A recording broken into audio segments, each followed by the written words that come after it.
కాలం ముందుకు కదులుతున్నందువల్లే స్థలం ఉనికిలో ఉంది. కాలం అనే పార్శ్వం లేకపోతే సృష్టి అనేదే లేదు. మన శరీరాలు మొదలుకొని మన జ్ఞాపకాలు, మొత్తం నాగరికతలు, ఆఖరికి నక్షత్రాలు, గెలాక్సీలు కూడా చివరికి కాలప్రవాహంలో కలిసిపోతాయి.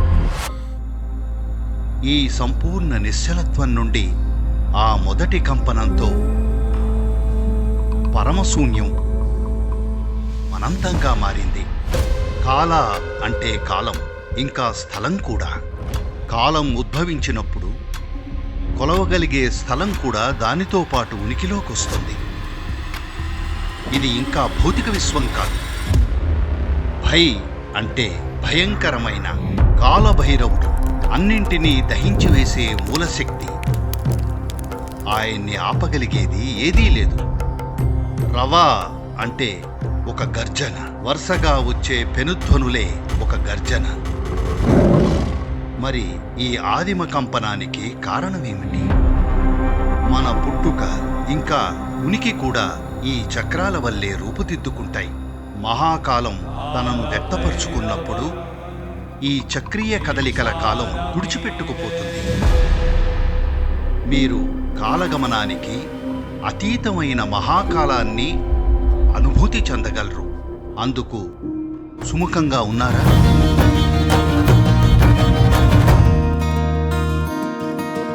నమస్కారం. ఈ పౌర్ణమి నాడు 360కి స్వాగతం. ఇది అధిక జ్యేష్ఠ మాస పున్నమి రోజు. అధిక అంటే అక్షరాల అదనపు నెల లేదా లీప్ నెల లాంటిది. చాంద్ర సౌర క్యాలెండర్ చాంద్రమాన నెలల వల్ల కోల్పోయిన రోజుల్ని సర్దుబాటు చేయడానికి ఒక అధిక మాసాన్ని జోడిస్తుంది. అధిక అంటే అక్షరాల అదనపు. ఈరోజు మనం కాలభైరవుడి స్వభావాన్ని అన్వేషిద్దాం.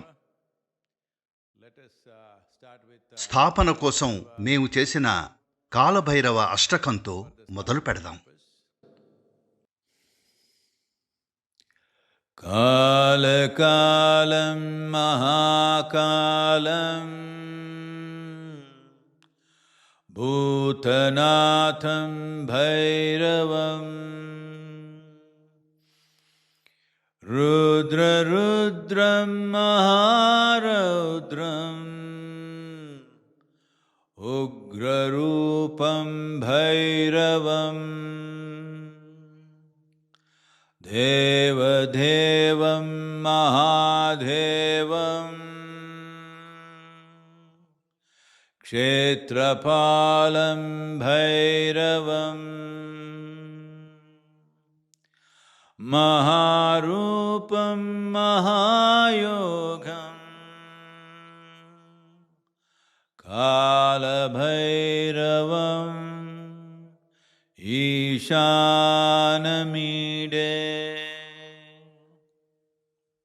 నమస్కారం, ఇంకా స్వాగతం. సంప్రదాయంలో, ముఖ్యంగా శైవ సంప్రదాయాల్లో అవి ఈ ఉపఖండమంతటా విస్తరించి ఉన్నాయి. కాలభైరవుణ్ణి శివుని భయంకరమైన అభివ్యక్తిగా భావిస్తారు. ఆయన కాలంపై పట్టును ఇంకా అజ్ఞాన నాశనాన్ని సూచిస్తాడు. ఆయన తరచుగా శ్మశాన వాటికలతో ముడిపడి ఉంటాడు. అత్యంత మూలమైన అజ్ఞానం కరిగిపోయేది అక్కడే. అదే మనం పోగు చేసుకున్న ఈ శరీరం. We go about living as if we are that accumulated mass of earth. మనం పోగు చేసుకున్న ఈ మట్టి ముద్దే మనం అన్నట్టుగా జీవిస్తూ ఉంటాం. నా శరీరం అని పిలిచేదాన్ని ఆ అజ్ఞానం కరిగిపోతుంది. ఆ అజ్ఞానంతో పాటు సమస్త అజ్ఞానానికి మూలమైంది దాంతో పాటు కరిగిపోతుంది. ఆయన్ని పవిత్ర క్షేత్రాల రక్షకుడిగా కూడా పిలుస్తారు. అంటే ఆయన క్షేత్రపాలకుడు. ఇంకా ఆయన కాలంపై ఆధిపత్యం, తద్వారా జీవన్మరణాలపైన ఆధిపత్యం కలవాడు. కాలభైరవుడు సాధారణంగా అనుకుంటున్నట్టుగా కేవలం ఓ వినాశన దైవం మాత్రమే కాదు. నిజానికి కాలభైరవుడు కాలానికి ఒక ప్రగాఢమైన ప్రతీక. చాలా చురుకైన ఇంకా ఆపనలవి కాని కాలానికి ప్రతీక. ఆయన మనకు కాలమే ప్రతిదాన్ని రూపుదిద్దుతుందని, దాని పట్టు నుండి ఏదీ తప్పించుకోలేదని గుర్తు చేస్తాడు. కాలభైరవుడి దగ్గరకు వెళ్లే ముందు అసలు కాల అంటే ఏమిటి? యోగ సంప్రదాయంలో కాలాన్ని లేదా టైంని ఉనికికి అత్యంత మూలాధారంగా పరిగణిస్తారు. ముందు కాల అంటే కాలం ఇంకా స్థలం రెండు. నిజానికి స్థలం ఉందంటే దానికి కారణం కాలం ముందుకు సాగుతోంది కాబట్టే. కాలం ఉంది కాబట్టే మీరు ఏ అనే బిందువు నుండి బి అనే బిందువుకు కదలగలరు. ఒకవేళ కాలం అనే పార్శ్వమే లేకపోతే ఏ బి అనే బిందువులు ఉండేవే కావు. అప్పుడు అంతా ఏ అయ్యుండేది లేదా శూన్యం అయ్యుండేది. కాలం ఇంకా స్థలం అవి విడదీయలేనంతగా పెనవేసుకుపోయుంటాయి. ఆధునిక విజ్ఞానం దీన్ని స్పేస్ టైం అంటుంది. ఆల్బర్ట్ ఐన్స్టీన్ దీని గురించి మాట్లాడారు. కానీ యోగ సంస్కృతిలో అంతకు చాలా కాలం ముందే దీన్ని అర్థం చేసుకునే పద్ధతి ఉంది. కాల అంటే చీకటి లేదా శూన్యమని కూడా. చీకటి అంటే కేవలం కాంతి లేకపోవడం కాదు. నిజానికి కాంతిని చూడాలంటే మీకు దాని మూలమైనా కావాలి, లేదా దాన్ని ఆపి ప్రతిబింబించేందుకు ఏదైనా వస్తువు కావాలి. స్వచ్ఛమైన శూన్యంలో అత్యంత ప్రకాశవంతమైన కాంతి కూడా కనిపించదు. ఎందుకంటే దాన్ని ఆపడానికి అక్కడ ఏమీ లేదు. చూడండి, ఇక్కడ మీరు నా చేతిని చూడగలరు, ఎందుకంటే ఇది కాంతిని ఆపుతుంది. దాని గుండా కాంతి ప్రయాణించలేదు. కానీ మన జీవితానికి చాలా ముఖ్యమైన ఈ గాలి, మీరు దాన్ని చూడలేరు, ఎందుకంటే అది కాంతిని ఆపడం లేదు. స్వచ్ఛమైన శూన్యంలో అత్యంత ప్రకాశవంతమైన కాంతి కూడా కనిపించదు, ఎందుకంటే దాన్ని ఆపడానికి అక్కడేమీ లేదు. కాబట్టి శూన్యమనేది నిస్తేజం లేదా నిర్జీవమైంది కాదు. అది వాస్తవానికి అనంతమైన సంభావ్యతలతో నిండి ఉంటుంది. నిజానికది జీవించి ఉన్నవారికి ఇంకా మరణించిన వారికి కూడా సంభావనీయతలతో నిండిన స్థలం. యోగ సంప్రదాయంలో మన కాల లేదా చీకటి గురించి మాట్లాడినప్పుడు మనం ఒక ఏమీ లేని శూన్యతను వర్ణించడం లేదు. మనం జీవ సంభావనీయతలతో తొణికిసలాడే ఒక శక్తివంతమైన స్థలాన్ని వర్ణిస్తున్నాం. సృష్టి అంతా, జీవమంతా ఈ పరమమైన చీకటి నుండే పుడుతుంది. దానినే మనం శివ లేదా మహాకాల అని పిలుస్తాం. విభిన్న సంప్రదాయాలు దీనికి విభిన్న సూక్ష్మమైన నిర్వచనాలతో అనేక పేర్లు పెట్టాయి. కానీ యోగ సంస్కృతిలో దీన్ని మహాకాల్ లేదా మహాకాల అంటారు. అలాగే తాంత్రిక సాంప్రదాయాల్లో కూడా మహాకాల అనేది కాలానికి అతీతంగా ఉన్న గొప్ప నిశ్చలత. మనకు తెలిసిన కాలం అనేది సృష్టి యొక్క చక్రీయ కదలికల ఫలితం. దానికి అతీతంగా ఒక పరమమైన నిశ్చల స్థితి ఉంటుంది. దాన్ని మనం మహాకాల అని పిలుస్తాం. ఈ నిశ్చలత, స్వచ్ఛమైన సంభావనీయత. ఇంకా ఏమీ జరగలేదు, సృష్టి లేదు, కదలిక లేదు, కానీ అనంతమైన నిశ్శబ్దం. కానీ దాని నిశ్చలత్వంలో ప్రతిదీ ఉనికిలో ఉండటానికి కావలసిన శక్తి అప్పటికే ఉంది.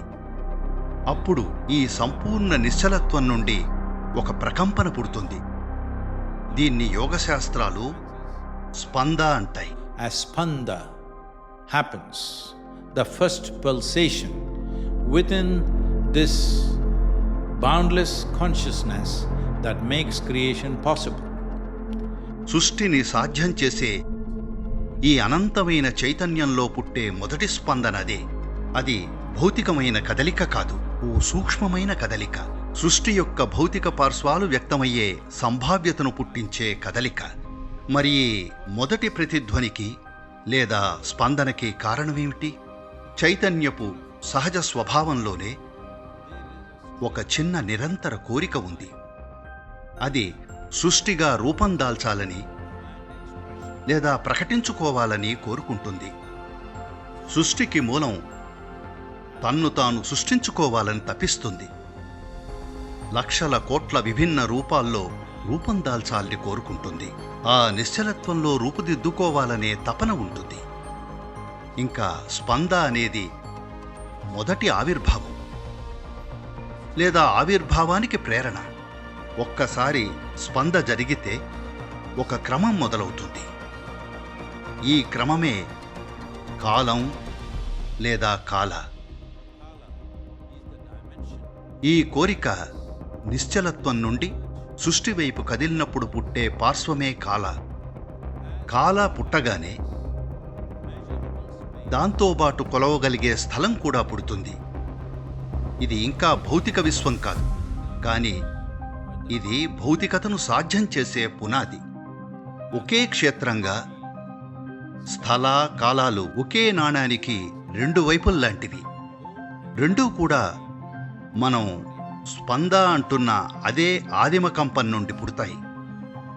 ఈ పునాది నుండి మరిన్ని తరంగాలు ఏర్పడతాయి. ఈ తరంగాలు చక్రాలుగా మారతాయి.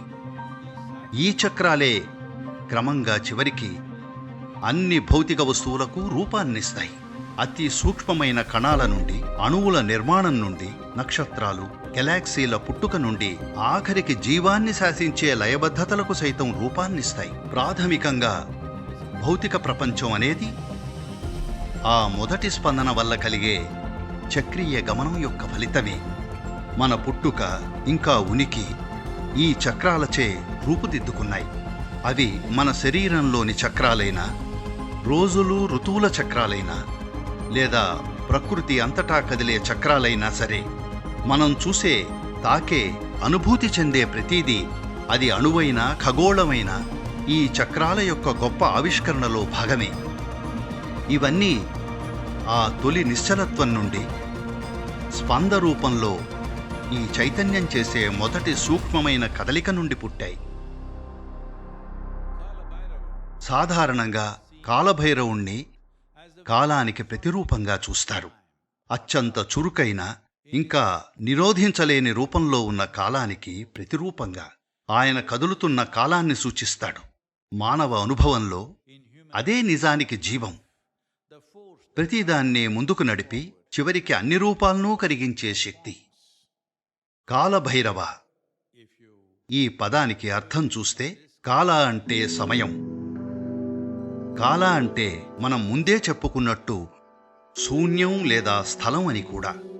భై అంటే భయంకరమైన, తీక్షణమైన అని. కాలం అయి ఉన్న అన్నింటినీ మింగేసే ఒక వాస్తవికత అది. రవ అంటే గర్జన లేదా అరుపు. సరే, మొదటి స్పందన జరిగినప్పుడు అది ఒక సున్నితమైన తరంగం. కానీ అది గెలాక్సీలు, విశ్వాల రూపంలో భౌతిక రూపం దాల్చడం మొదలైనప్పుడు అదొక పెద్ద గర్జన అయింది. So, you have heard of the Rudra as the first manifestation that the creation roared. కాబట్టి మీరు రుద్రుణ్ణి మొదటి వ్యక్తీకరణగా వినుంటారు. అంటే సృష్టి గర్జించింది. వరుస బ్యాంగులు ఒక గర్జన అయ్యాయి. ఒక ఆటోమొబైల్ యొక్క మ్యానిఫోల్డ్ను తీసేస్తే, ఇంజిన్ను స్టార్ట్ చేస్తే మొదట అది బ్యాంగ్ బ్యాంగ్ బ్యాంగ్ అంటుంది. కానీ మీరు థ్రాటిల్ పెంచితే అది గర్జనగా మారుతుంది. కాబట్టి అది గర్జించింది. కాబట్టి కాలభైరవ అంటే కాలం గర్జించింది, భౌతిక వ్యక్తీకరణ రూపంలో. ఓ గర్జన లేదా అటువంటి తీక్షణమైన ప్రక్రియ శాశ్వతంగా కొనసాగలేదు. కాబట్టి అన్ని భౌతిక రూపాలకు ఆరంభం ఇంకా ముగింపు ఉంటాయి. కాలభైరవుడు దాన్నే సూచిస్తాడు. ఆయన్ని భయానకంగా చూస్తారా లేదా తీక్షణంగా చూస్తారా అన్నది మీ ఇష్టం. ఖచ్చితంగా ఆయన తీక్షణమైన వాడే. కానీ మీరు జనన మరణాల ప్రక్రియ గురించి భయపడుతున్నారా లేదా జీవితంలోని అన్ని ప్రక్రియలను సంపూర్ణంగా అంగీకరిస్తున్నారా? పుట్టడం, బతకడం, చనిపోవడంతో సహా.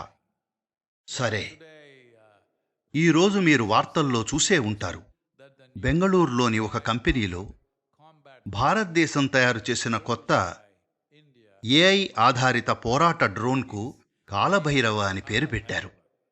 ఆ డ్రోన్ యొక్క అధునాతన ఇంకా దాదాపు కాలాన్ని జయించే సామర్థ్యాలను తెలియజేసేలా ఈ పేరును ఎంచుకున్నారు. ఎందుకంటే అది నిఘా ప్రయోజనాల కోసం 30 గంటలకు పైగా గాల్లో ఉండగలదు. ఇంకా పోరాట ప్రయోజనాల కోసం 9 గంటల పరిధి కలిగి ఉంటుంది. కాబట్టి కాలభైరవుడు అన్ని చోట్ల ఉన్నాడు, ఏదో ఓ రకంగా.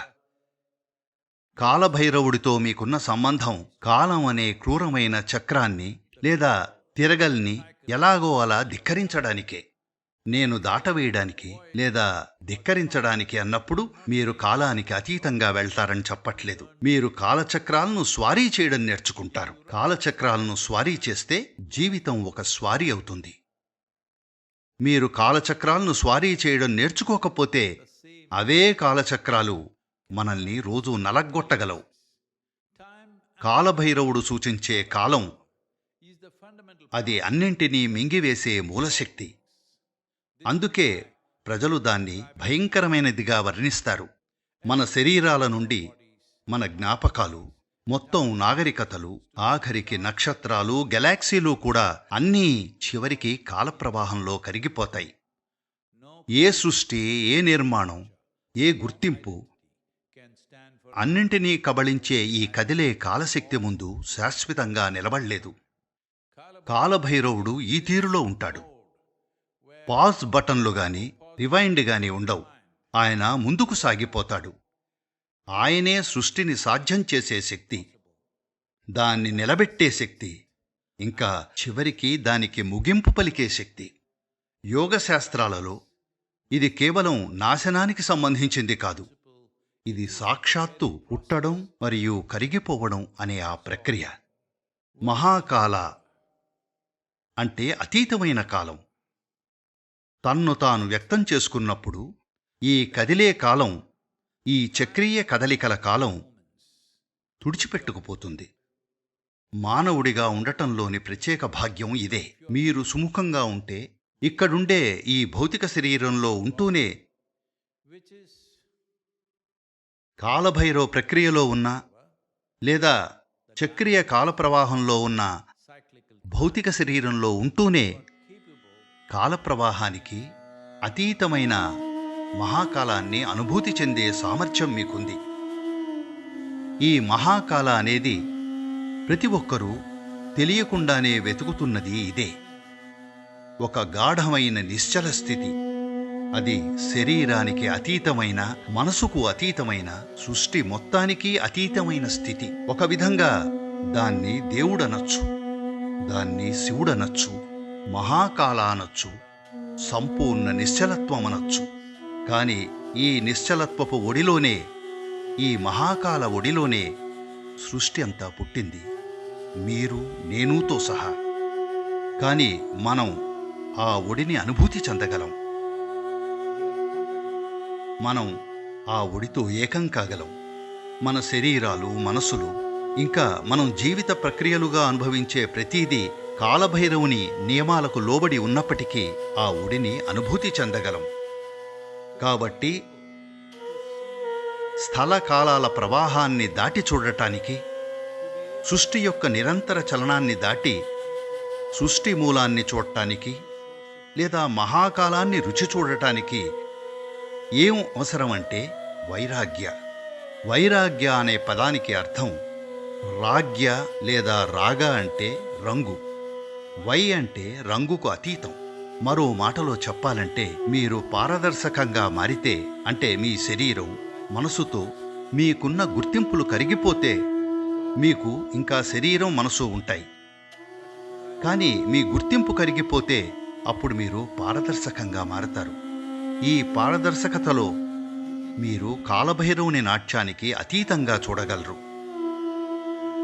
మీరు నిశ్చలత్వాన్ని, సృష్టికి ఆధారమైన దాని ప్రగాఢతను అనుభూతి చెందగలరు. దాన్నే మహాకాల అంటారు. ప్రతి మనిషి దీన్ని తెలుసుకోగలడు. ప్రతి మనిషికి ఆ సామర్థ్యం ఉంది. It is just a question of, are you willing to look at life for its foundations? ప్రశ్నల్లా మీరు సుముఖంగా ఉన్నారా జీవితాన్ని దాని పునాది స్థాయిలో చూడటానికి? ఎందుకంటే పునాది బలాన్ని బట్టే, పునాది పట్ల మనం ఎంత శ్రద్ధ పెట్టామన్నదే ఆ కట్టడం ఎంత బాగా నిలబడుతుంది, ఎంత ఉపయోగకరంగా ఉంటుంది, ఇంకా ఎంతకాలం ఉంటుందో కూడా నిర్ణయిస్తుంది. మీరు వైరాగ్యాన్ని చేరుకున్నప్పుడు మీ గుండా ప్రవహించే అనుభవాలను మీరు ఇక అడ్డుకోరు లేదా ప్రతిబింబించరు, దేన్ని ఎదిరించరు లేదా దేనికి అంటిపెట్టుకోరు. ఆనందం, బాధ, విజయం, వైఫల్యం, దుఃఖం, వేదన, పారవస్యం అన్నీ మీ గుండా వెళతాయి, కానీ ఎటువంటి ముద్ర వేయవు. ఇంకోలా చెప్పాలంటే మీరు జీవితంలో ఏదీ అంటకుండా వెళ్తారు, మీపై చిన్న గీత కూడా పడదు. ఈ స్థితిలో మీరు గతం భవిష్యత్తుల చక్రాల్లో నిర్బంధంగా చిక్కుకునుండరు లేదా కాలంలో మనసు చేసే అంతూ పొంతూ లేని కదలికలచే ఈడవబడరు. అనంతమైన జనన మరణ చక్రాలు, బతుకు పోరాటం, చావు భయం, ఈ చక్రాలన్నీ మీలో అంతమవుతాయి. అవి జరగవని కాదు, కాకపోతే మీరు వీటిని దాటి చూడగలరు. ఎందుకంటే మీరు జీవం యొక్క మూలాన్ని తాకారు. దాన్నే మహాకాల అంటాం. యోగ శాస్త్రాల్లో దీన్ని విముక్తికి లేదా ముక్తికి లేదా మోక్షానికి ద్వారంగా చూస్తారు. ముక్తి అంటే అన్ని బంధనాల నుండి స్వేచ్ఛ, కర్మ యొక్క లోతైన చక్రాలతో సహా. ప్రాథమికంగా దాని అర్థం మీరు కలిగి ఉన్న ఈ శరీరమే మనసు మీకెలాగూ తెలుసు, కానీ మీరు కలిగి ఉన్న ఈ శరీరమే ఒక జ్ఞాపకాల రాశి. భూత జ్ఞాపకం ఉంది, పరిణామ జ్ఞాపకం ఉంది, కర్మ జ్ఞాపకం ఉంది, చేతన ఇంకా సుప్త చేతన స్థాయిల జ్ఞాపకం ఉంది, వ్యక్తం చేయగల చేయలేని స్థాయిల జ్ఞాపకం ఉంది, ఇంకా ప్రస్తుతం మీకు ఉపయోగపడే తక్షణ జ్ఞాపకం ఉంది. దీనివల్లే కారు తాళాలు ఎక్కడ పెట్టారో మీకు తెలుసు. మొత్తం 8 రూపాల జ్ఞాపకాలు మీలో పనిచేస్తున్నాయి. దాన్నే మీరు నేను అంటున్నారు. మీరు ఈ జ్ఞాపకాల కలగలుపే. కర్మ అంటే ఇదే. కర్మ అంటే కేవలం తక్షణమే ప్రభావం చూపే ఆ జ్ఞాపక భాగమే కాదు, ఇదంతా జ్ఞాపకమే. ఈ జ్ఞాపకమే మీరు ఏమిటనే ప్రోగ్రాంని నిర్ణయిస్తోంది. ఇదే మీ సాఫ్ట్వేర్. ఇప్పుడు ఆ సాఫ్ట్వేర్ ఎలా పనిచేస్తుంది అనేది, దాంతో మీరు ఎంత ఎరుకతో వ్యవహరిస్తారు అనే దానిపై, మీరు ఎంతగా గుర్తింపు ఏర్పరచకుండా ఉంటారనే దానిపై ఆధారపడి ఉంటుంది. మీకు మీ సాఫ్ట్వేర్కి మధ్య మీరెంత దూరం పాటిస్తున్నారు అన్న దానిపై.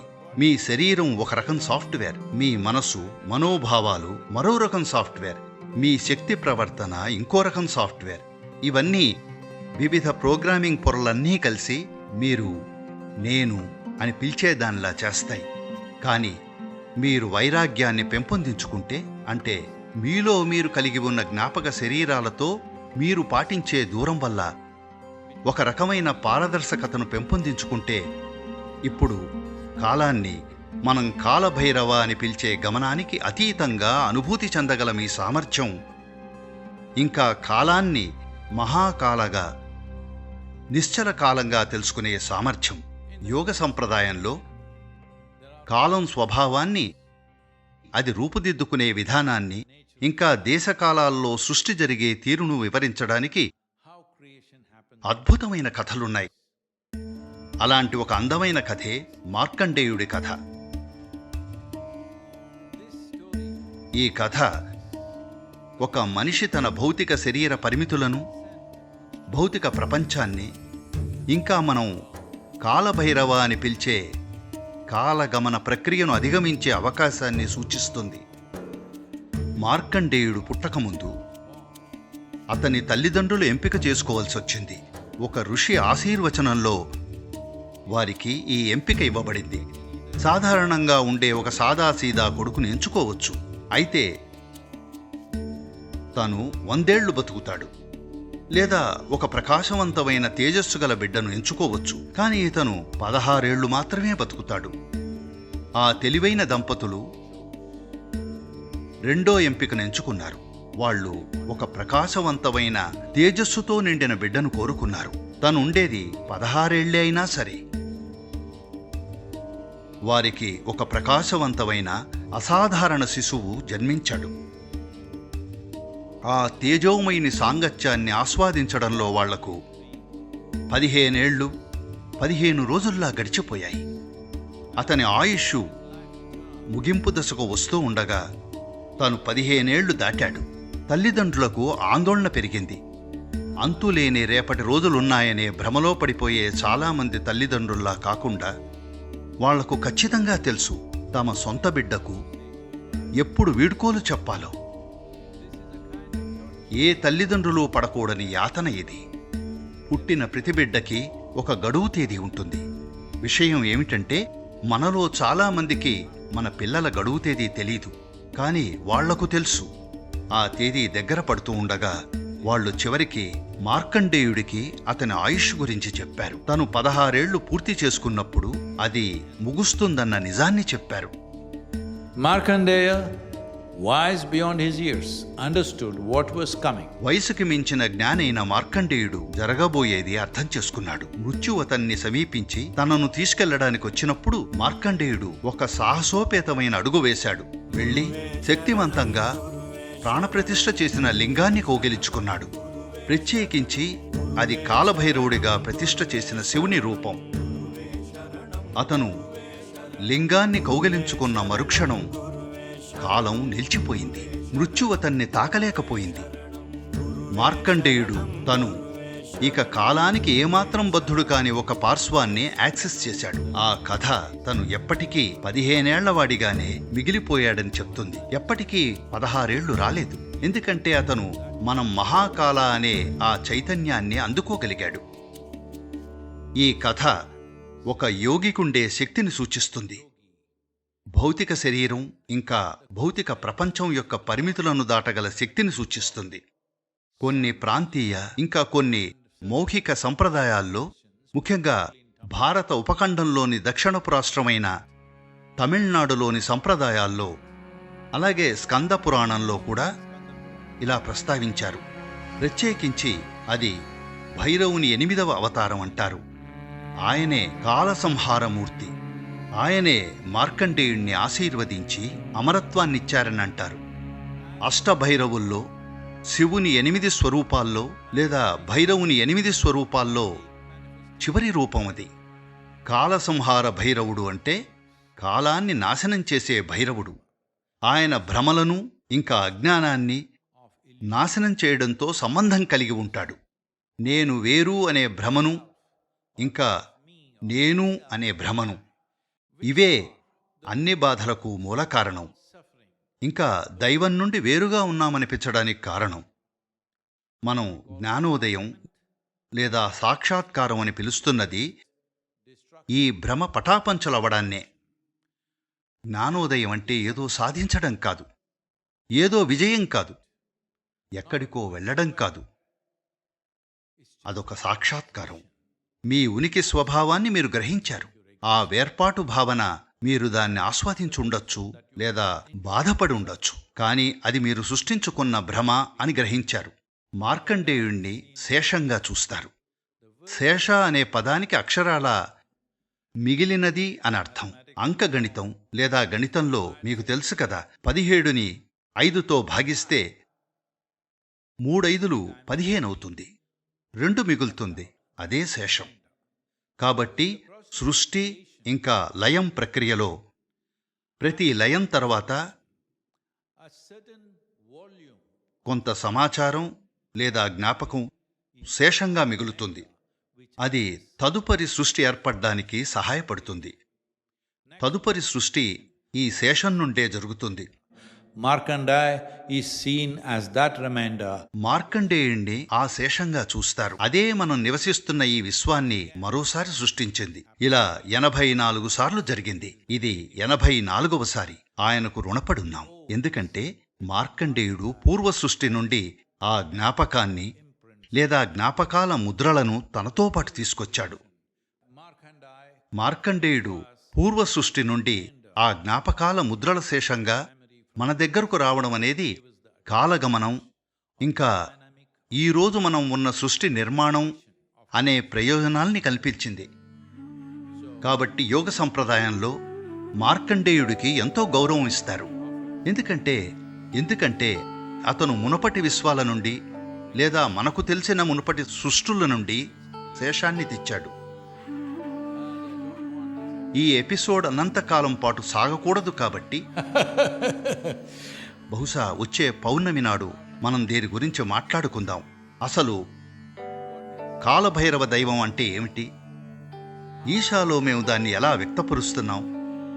ఇంకా మనం కాలభైరవుణ్ణి ఎలా సమీపించవచ్చు లేదా ఎలా సమీపించకూడదు? ఇంకా వివిధ ప్రయోజనాలు, ఇంకా ఇతర అంశాలు చూద్దాం. శివపురాణంలో విశ్వం శివుని 8 రూపాలతో నిండి ఉందని చెప్తారు. ఆ రూపాలు విశ్వమంతా వ్యాపించి ఉండగా ఈ విశ్వం దారానికి గుచ్చిన ముత్యాల్లా వాటి మీద ఆధారపడి ఉందని చెప్తారు. శివుని లేదా కాలభైరవుని 8 రూపాలు ఏవి? ఇంకా ఈ సంఖ్యలను మనం ఎలా వ్యక్తపరుస్తాం? చాలా సరళంగా దీన్ని మనం ఇలా అర్థం చేసుకోవచ్చు. ఆ వివరాల్లోకి వెళ్లే ముందు దాని గురించి మనం వచ్చే పౌర్ణమి నాడు చూద్దాం. మీరు సులభంగా అర్థం చేసుకోవడానికి తెలుసు కదా, ఇది 0. కొద్దిపాటి శక్తి జోడించబడి స్పంద జరిగే అది ఇలా మారితే ఏమీ కానిది ఇప్పుడు అనంతమైన సృష్టిగా మారుతోంది. మీరు అర్థం చేసుకోవాలి, పరిమిత, అనంతం అనేవి సంఖ్యలు ఉండటం వల్లే ఏర్పడతాయి. అనంతం అనేది మీరు లెక్కించడం ద్వారా చేరుకోలేని సంఖ్య. సంపూర్ణ శూన్యంగా ఉన్నది లేదా ఏమీ కానిదిగా ఉన్నది అనంతంగా మారింది.